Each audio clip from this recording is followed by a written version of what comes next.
Leandro Leviste, umiingay para sa national spotlight. Sir, pwede ba akong magbigay ng isang pangalan? Well, go ahead.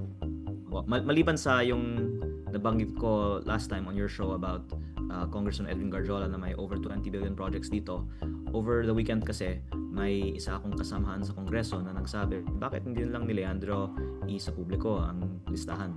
Ang sagot dyan na banggit ko na kanina, pero yung isa is ayoko naman na magalit sa akin yung buong Kongreso.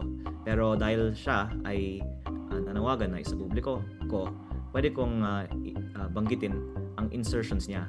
Yusek Cabral, misteryosong bigla ang namatay. Confirmed na si former Yusek Cathy Cabral ang nakitang labi doon sa ilalim ng bangin doon sa Tuba, Benguet. Siya ay isinagawa ng isang autopsy at DNA swab. At unofficially, yung DNA swab ay lumabas na siya talaga yon. Sa follow-up investigation, number one, sa kotse, walang signs of struggle. Walang blood stains. Number two, ang autopsy ay consistent with blunt force trauma from a high fall. Leviste, sinungaling raw ayon kay Ridon. Una, super sinungaling si Congressman Leviste. At pangalawa, fake news. Yung sinasabi niya na meron po ka-insertions for the 2025 national budget kung hindi pa ho ako kongresista nung pong binubuo po ito nung pong 2024. Yung mangyari yun, pwede hong maging batayan po yun. Kailangan niya munang tanggapin na talagang false imputation, false accusation po yung ginawa niya. No? So, yung filing of charges, whatever it is, ethics or legal charges, that can come in time. No? Kumusta? I'm your sister Ward Joseph and welcome to News and Worthy Recap Weekly Edition number 135. We have tons of questions last week, so skip to the answers provided if it piques your interest at subscribe to the channel kasi wala naman sigurong masama, diba? Yusek Cathy Cabral, misteryosong namatay.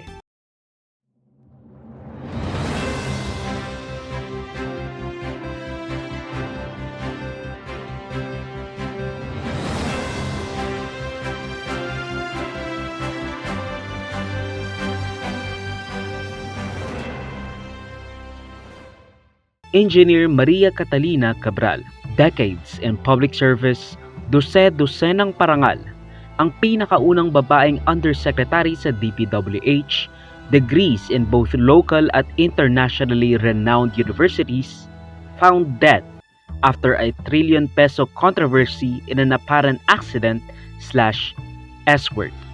Confirmed na si former Yusek Cathy Cabral ang nakitang labi doon sa ilalim ng bangin doon sa Tuba, Benguet. Siya ay isinagawa ng isang autopsy at DNA swab. At unofficially, yung DNA swab ay lumabas na siya talaga yon. Sa follow-up investigation, number one, sa kotse, walang signs of struggle. Walang blood stains.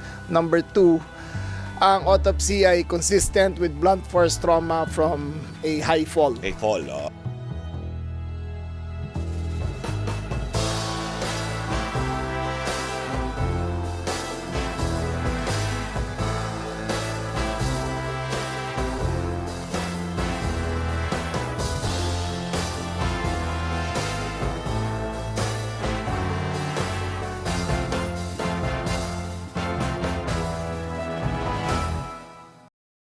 Now, this is a sensitive topic kasi again, this is a recent death.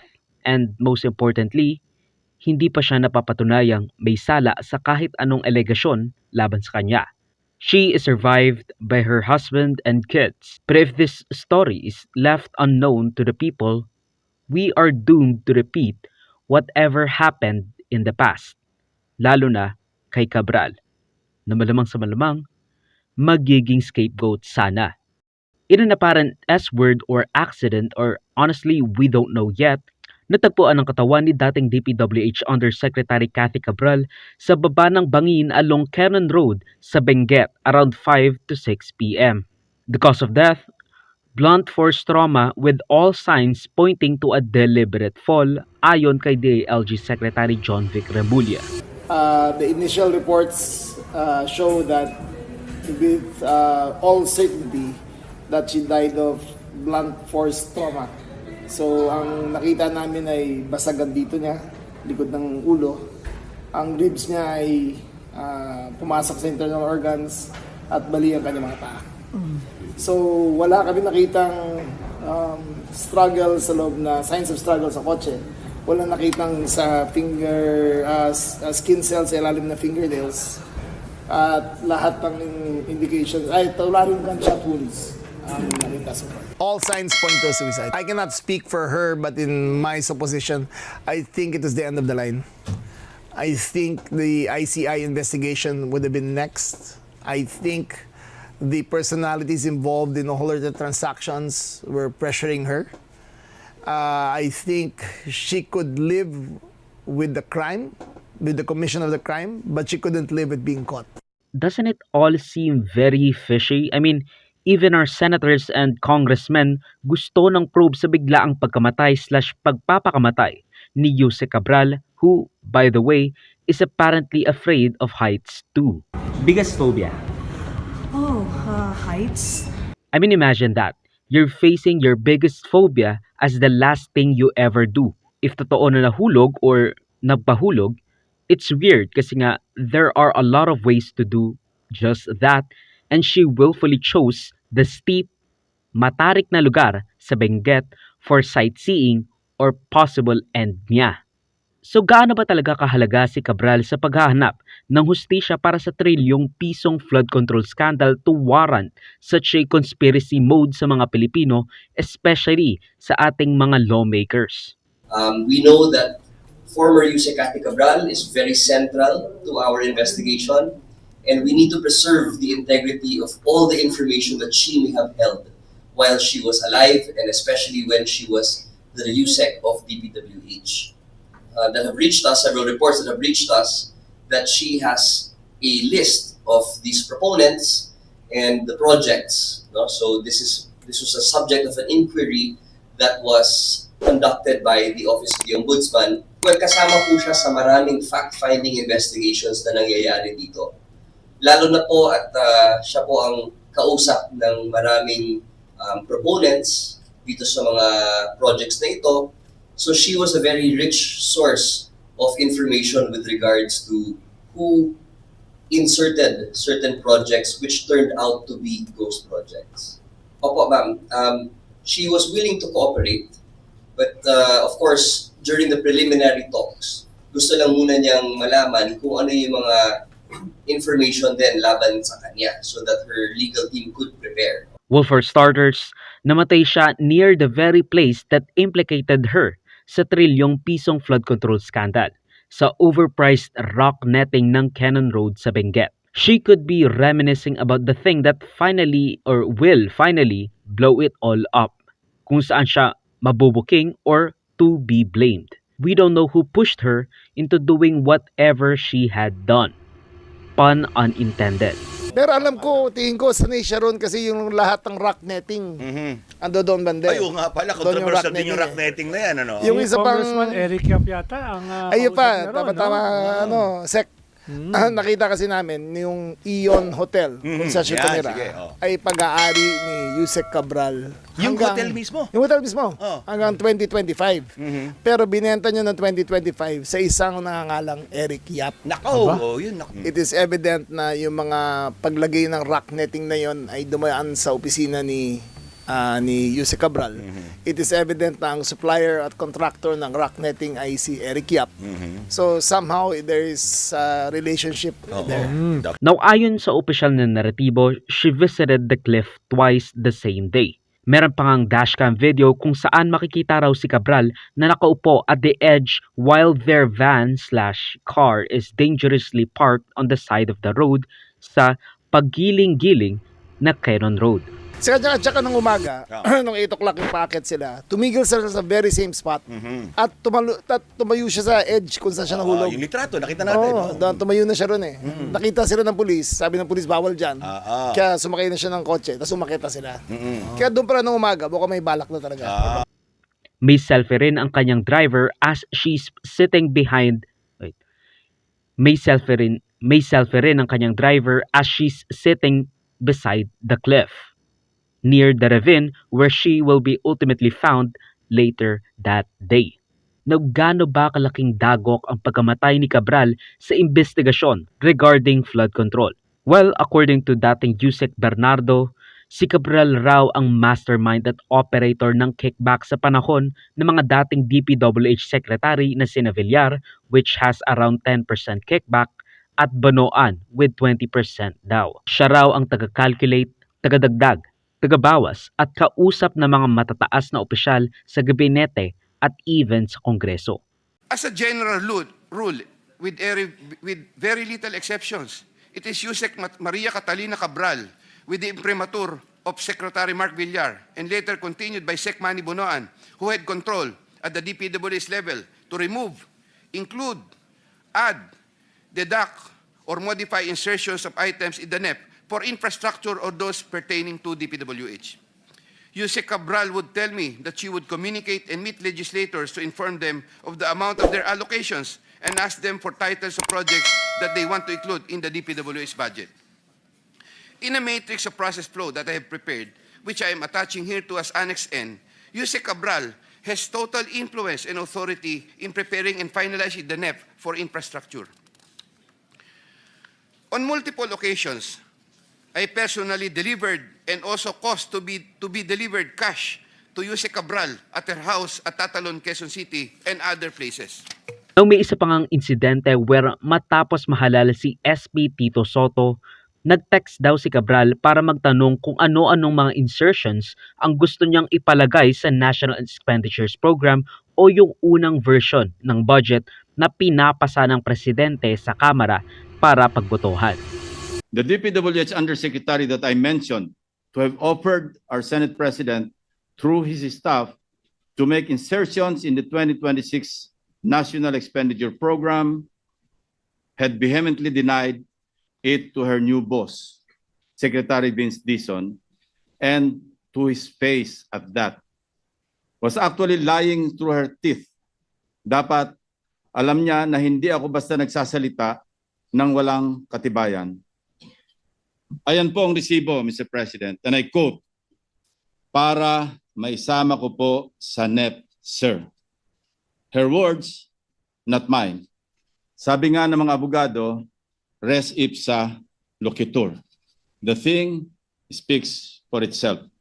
Inimbitahan siya ng Independent Commission for Infrastructure na dumalo days before siya mamatay to lay out everything she knows about the whole shebang, pero hindi siya sumupot.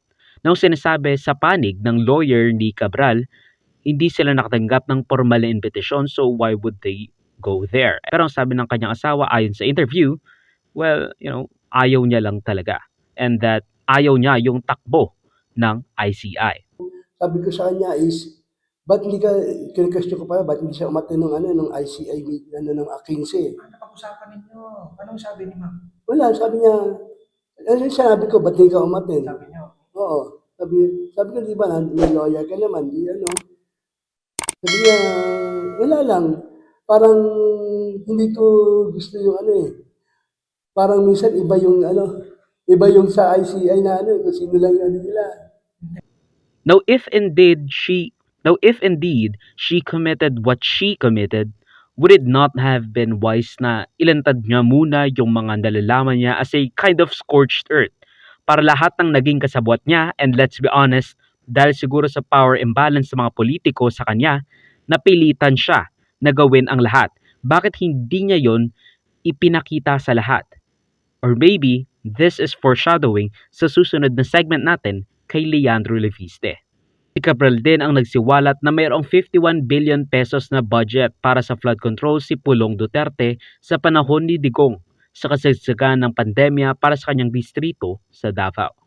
No, marami ring naging lapses sa mga otoridad sa paghandle ng mga pagmamay-ari ni Cabral gaya na lang ng pagsasauli ng pulisya sa cellphone ni Cabral, among other things like the hotel where she stayed at for a bit, which had medications among other things like a knife. Now, it is important to note, however, that walang kasong finafile laban kay Cabral, probably due to the fact na ilang buwan pa lang ang nakakalipas. But it is true nonetheless, walang kasong finafile. Allegations lang ito ni dating Yusek Bernardo, which implicates her, among other people, sa tumataginting na trilyong pisong flood control scam. Nung umpisa pa lang, galit na galit ako. Sabi ko, sino pa, ano yung crime scene yan eh. Dapat ma-preserve. So, follow up na lang yung tao mismo, di ba? Dapat ano yun eh, normal police procedure. Pero kaya nga, hindi naman perfect ang PNP. At least ginagawa namin yung remedial action. I hope it's a lesson to everyone. Lalo na ngayon na ang daming involved dito. According to ICI, mga 1,000 individuals involved eh. So, dapat alam kagad nila kung may mangyaring ganyan is to preserve the scene of the crime. Kung hindi ba daw delikado na saka pa ibabalik yung mobile phone, baka daw Tampering, oo. Kaya na-relieve ang chief of police. Yan. Kasi hawak na nila. Hawak na nila eh. Ibinigay Binigay pa. pa eh. So ano nga ba yung mga sinasabi ng mga nagsasabing suspicious raw ang pagkamatay ni Cabral? Una, maybe she was directed to be killed, but there's also this lingering doubt sa isip ng tao. Was she threatened? And most importantly, what if hindi talaga siya yung nasa bangin? Could it be the bride-to-be na nawala? Let's not kid ourselves and let's respect the privacy of the bride-to-be and their family. Or the more popular conspiracy, did she fake her own death? Tulad ng pinalutang na teorya ni Senator Kiko Pangilinan. Such is the case with the Pajero lady na gustong takasan ng kanyang mga kaso kaya pineke ang pagkamatay, evading the police for like a year or so, maybe multiple years, but I honestly forgot. At kaso, with a full set of plastic surgery done sa kanyang muka. Ano sa tingin mo ang nangyari? Did she really die or did she evade justice like the Pajero lady or Pajero lady or whatever you want to call her? Do you think credible ba ang nangyaring autopsy at forensic examination na ginawa ng PNP at DILG para matumbok ang kanyang kinamatay? Is the body even really hers? Or was that another unnamed person in a hearse? Personally, hindi ito popular na assumption, hindi siya ideal na posisyon, pero this really does look like her. Of course, there are still doubts sa mga pangyayari and maybe we won't know for sure lalo na yung leading up to the incident. Pero malamang sa malamang, she might just take every information na kakailanganin to the grave. No justice for the trillion pesos, countless lives destroyed. Just to protect the people at the top. Yung mga alleged na kakonsyaba and to be honest, naguutos sa kanya. Leandro Leviste, nakipag-usap raw kay Yusek Cabral.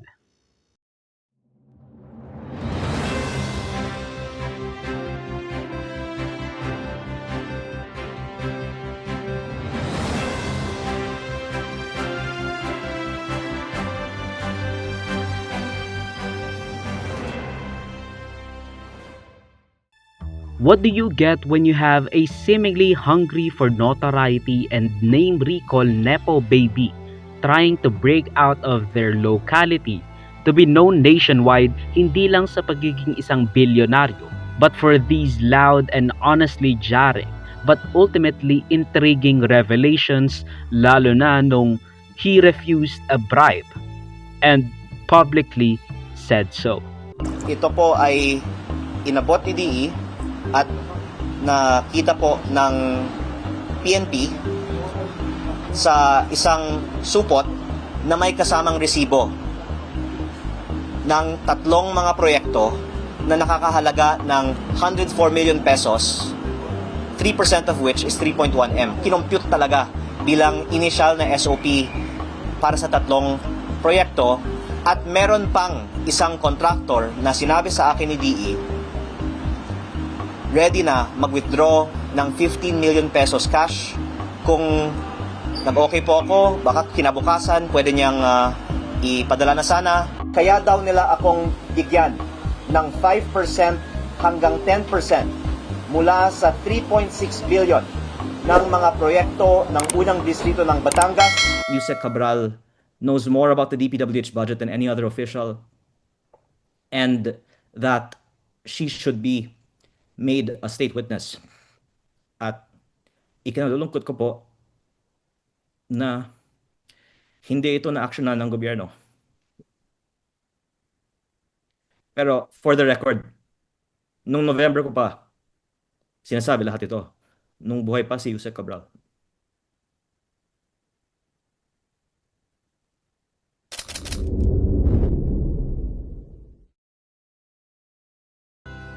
At least, in that case, Leviste is marginally better than Barzaga.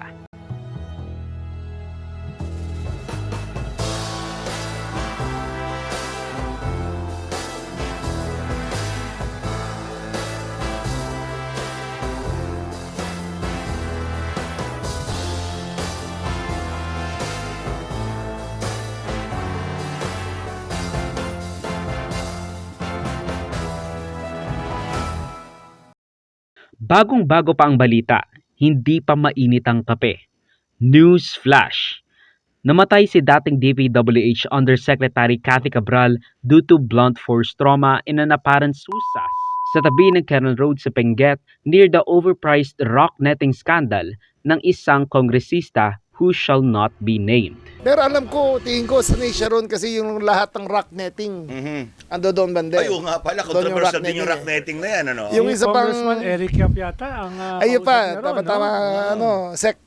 Nakita kasi namin yung Ion Hotel kung saan siya Yan, tumira sige, ay pag-aari ni Yusek Cabral. Yung hotel mismo? Yung hotel mismo. Oh. Hanggang 2025. Pero binenta niya ng 2025 sa isang nangangalang Eric Yap. Nako, yun. It is evident na yung mga paglagay ng rock netting na yon ay dumaan sa opisina ni Yusek Cabral. It is evident na ang supplier at contractor ng rock netting ay si Eric Yap. So somehow there is a relationship there.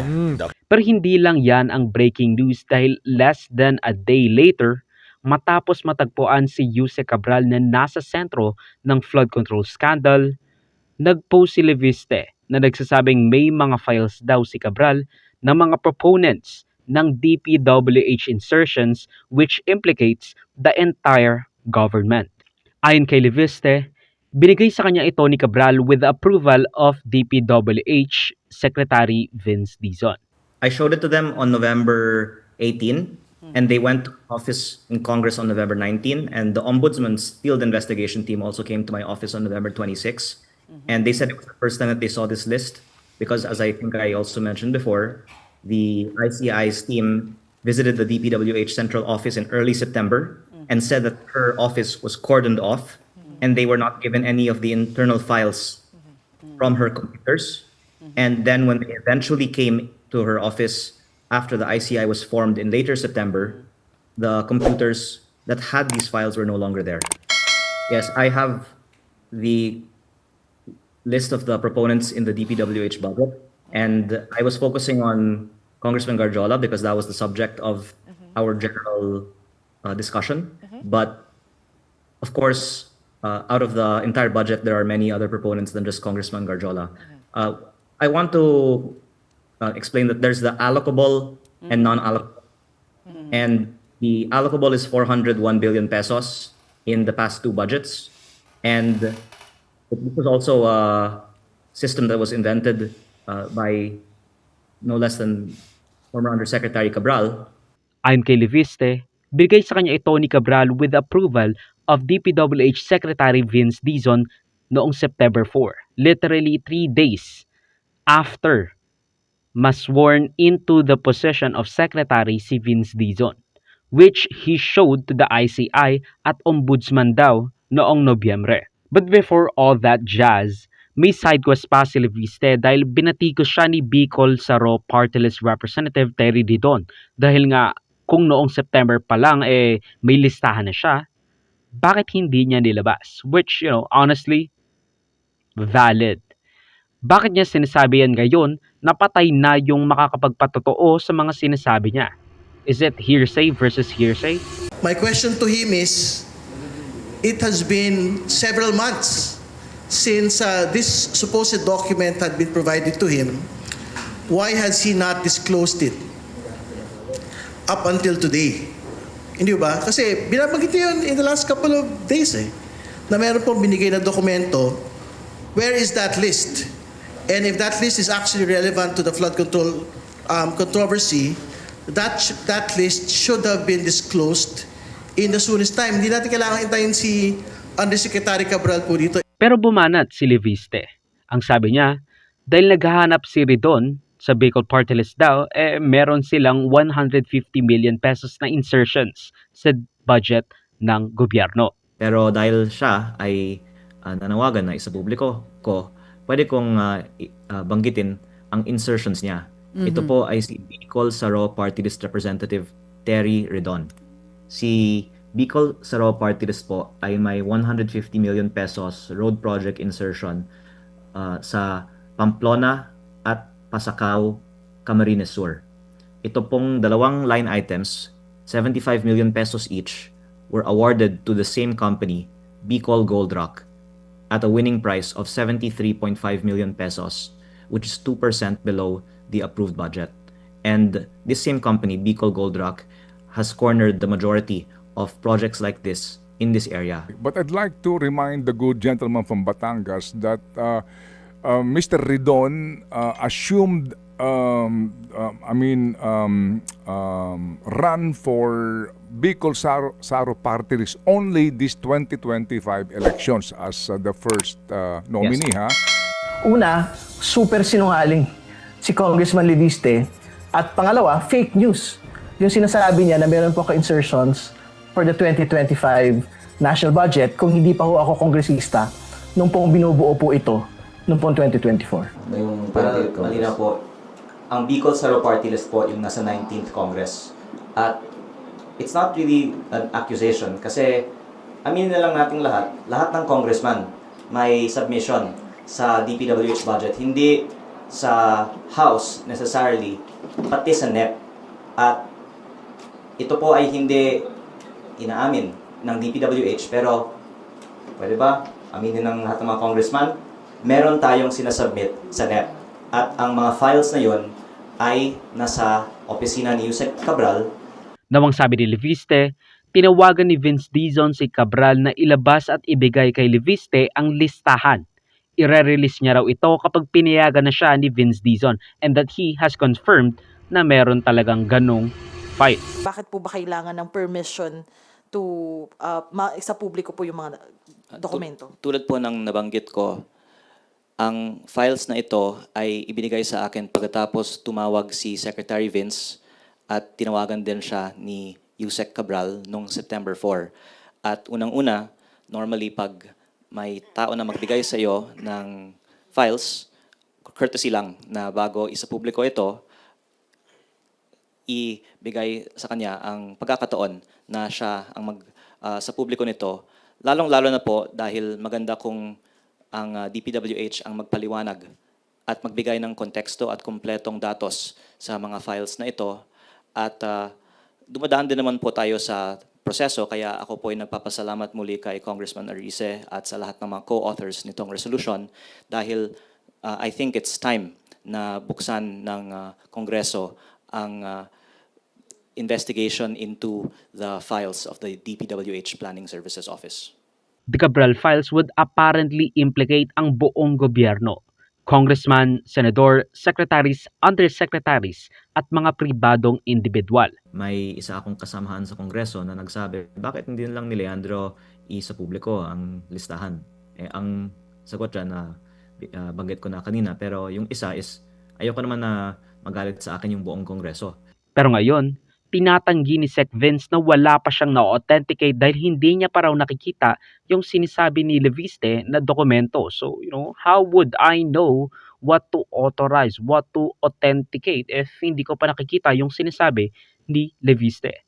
So, either Leviste is lying or ayaw lang maipit ni Sec Vince kasi nga katrabaho niya and probably even yung boss niya ang may implicate, which could be bad for him. For the record, wala akong ino-authenticate na dokumento na hawak ni Kong.